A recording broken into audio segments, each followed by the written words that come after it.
It's May 17th, 2026, and it's officially been 1 week since I started this channel. And since starting this journey, I've officially gained 1 subscriber. We were at 6 subscribers before this. I don't know who they are. I don't know where they're from. I don't know why they were subscribed to me before this, but we're up to a whole 7. I'm being told by my producer that I cannot say this new person's name, or that would be a complete breach of privacy, but I told my producer to go kick rocks. So I'm starting off with a huge shout out to... But anyways, we're in for a special treat today, marking off 1 week. Being a Sunday, I want to hopefully do something fun every single Sunday. I'm going to call them Sunday Fun Day. They're going to be a little bit of a wild card, so it could be something crazy, something wild, something zany. A couple days ago, I made a joke saying that I might draw 100 magikarps. So I did. I drew magikarp over and over and over until my hands started cramping. Until my face started sweating. My fingers started bleeding. Okay, maybe that didn't happen, but you get the point. Okay, maybe you might be asking yourself right now, why would someone do this? Are you stupid?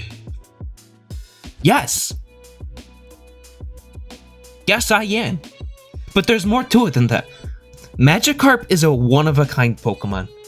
I'd say one-of-a-kind cultural phenomenon. Few things in popular media exist for the sole purpose of being bad. Magikarp occupies a space in the cultural psyche so specific, I genuinely cannot think of anything else like it. I mean, I only tried thinking for like 15 seconds, and I tried really, really hard. But anyways, if you don't know what Magikarp is, well, for one, how do you not? You clicked on this video. I think you knew what you were getting into, but if you don't, Magikarp is a Pokemon. And here are just a few words from the official Pokédexes. Magikarp. An underpowered, pathetic Pokemon. It may jump high on rare occasions, but never more than 7 feet. Pokemon Gold. For no reason, it jumps and splashes around, making it easy for predators like Pidgeotto to catch it mid-jump. Pokemon Silver. It is virtually worthless in terms of power and speed. It is the most weak and pathetic Pokemon in the world. Pokemon Fire Red. In the distant past, it was somewhat stronger than the horribly weak descendants that exist today. That's Pokemon Leaf Green. So yeah, it sucks. So when I was bored out of my mind playing Pokemon Heart Gold in school, I decided I'd do something crazy. Something only an idiot with a lot of time would do. I leveled one up to level 100. I spent hours and hours. I'd use Tackle until the move ran out of power. And then I'd use Splash until I had no moves left. And since Struggle was the only guaranteed way to do damage, it was easier to keep reviving it and healing it, making it suffer and struggle over and over and over again, than taking it to a Pokemon Center. I found out what it means to suffer. I watched it toil in pain and anger every time it tried leveling up, every time it tried to become a Gyarados. I held him back. I took this idol of futile existence and I turned him into a god. Level 100. Alright. Maybe I got a little excited there. This story aside, there were some more practical reasons I wanted to do this. When it comes to drawing or art especially, a major thing I've noticed I struggle with is repetition. For the longest time, I didn't think it was all that important, and I thought that quality was better than quantity. And I learned this as a kid from a book. Alright, here it is. So in 1978, Louis Sachar wrote a book. He's the author who wrote Holes, by the way, but that's a different story. Sideways Story from Wayside School. It's a collection of short stories set in this wild and wacky schoolhouse. And like all good kids' books, each one of these little stories has some sort of lesson to be learned. One of them was about a girl named Bibi. She was the fastest drawer in class. I think it's supposed to be said with like a Texan accent or something like that. So she could draw a cat in less than 45 seconds, and a dog in less than 30, and a flower in less than 8. And at the end of the class, she winds up with hundreds and hundreds of drawings that are all like bad, like pretty consistently bad. It's just the same thing over and over. And so the teacher comes over to her and her friend Calvin, and the whole time Calvin's just helping her out by passing her crayons and whatever. And she asks Calvin, like, why didn't you draw any pictures? And he's like, well, she can draw more if I'm helping out. So I didn't want to. Like, more is better, right? And the teacher goes on to say that the number of pictures someone draws isn't a measure of their art. Of course. She says to the kid, why, a person could spend his whole life just drawing one picture of a cat. In that time, I'm sure BB could draw like 1 or 2 million. But if that one picture is better than every single one of BB's 2 million, then that person has produced more art than BB. I mean, the lesson's pretty simple. It's a kid's book. They spell it out for you. Quality is more important than quantity. And since this story was about art, I took that to heart. I believed it. I thought it was more important to make something that was higher quality than to make dozens of crappy copies. Until I heard about the Ullsman experiment. I don't know if I'm pronouncing that name right. This is a story that was popularized by James Clear. He's the Atomic Habits guy, I guess. But here's just a clip from that. So this is the Ullsman experiment. On the first day of class, Jerry Ullsman, a professor at the University of Florida, divided his film beginning photography class into 2 groups. Everyone on the left side of the class, he tells everyone, they're going to be the quantity group. They'd be graded only on the amount of work that they produce.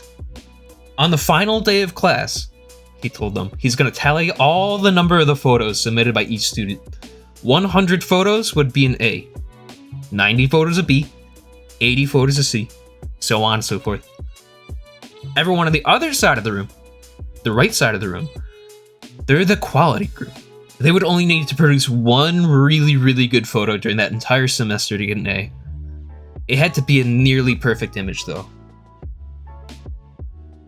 At the end of the term, he's a bit surprised, because he finds out that all of the best photos from that class were made by the quantity group, not the quality group. So during the semester, these students were taking photos, experimenting with composition, lighting, testing out all sorts of different methods, and learning from their mistakes. In the process of creating hundreds of photos, they honed their skills. Meanwhile, the quality group, they sat around. And they kept thinking and thinking and thinking, speculating about perfection, trying to figure out, oh, what's the best photo that I can make? I only need 1 or 2. In the very end, they had very little to show for their efforts. All they had was unverified theories and 1 or 2 mediocre photos. Wait, what? So you're telling me I was lied to? So when you're learning a new skill, quantity does beat quality. Every single time. The more you try, the more you experiment, the more you learn. Thank you so much, Louis, for screwing up my entire childhood experience and lying to me. Okay. Maybe it's not that bad. Let's rewind for a second.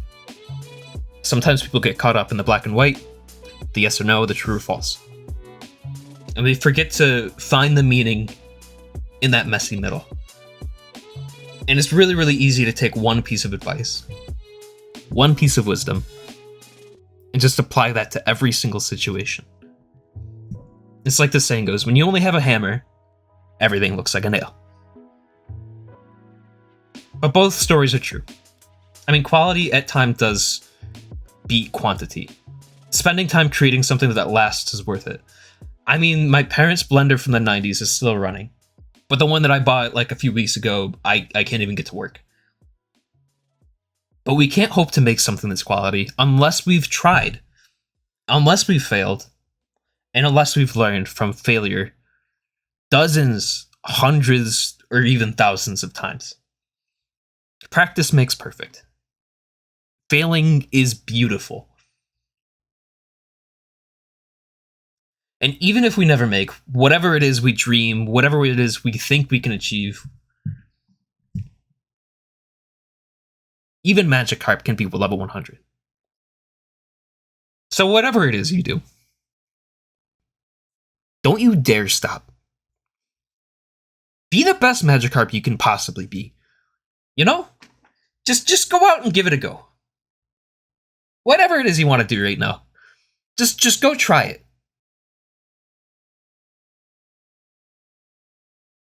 You want to draw? Just bust out a pen and paper. Draw something. Do it 10 times, 20 times, 30 times. Want to be an athlete? Go to the gym. Oh, everyone's going to be looking at me, and I just don't know if I have the time. Shut up. Just go do it, dude. You can do it. And people are going to be proud of you. Whatever it is.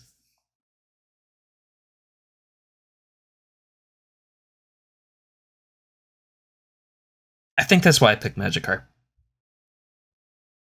Not just because I leveled them up to 100 back in school. I've spent a lot of time today talking about things that aren't related to the drawing right now. And I think that's okay. But I think the evidence speaks for itself. I'm gonna put side by side right here.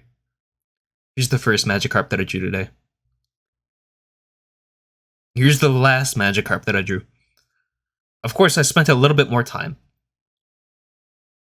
Because sometimes there is time for quality, not just quantity. But make sure that quality happens after you've tried plenty of times, over and over and over again. I'm not sure what I'm going to do tomorrow or the rest of this week. Not going to lie, it's probably going to be pretty busy. There's some stuff happening at work. I'm getting ready for a move. But I'm going to try and be as consistent as I can with my upload schedule. And we'll see what we can do with that. If you're new to the channel, which I'm assuming you are since I only have 7 subscribers, welcome. What is this place? I don't really know. I'm playing around. I'm not going to sit around and wait for somebody else to draw for me, you know?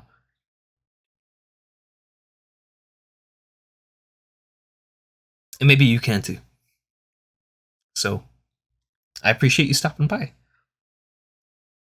you want to watch some other videos, my first one I cry. I was like seriously depressed. So if you want to get a kick out of that, go ahead and head back there. But if I've got other stuff going on, you know, feel free to take a look around. And thanks again for stopping by. Appreciate you. Keep on doing what you're doing.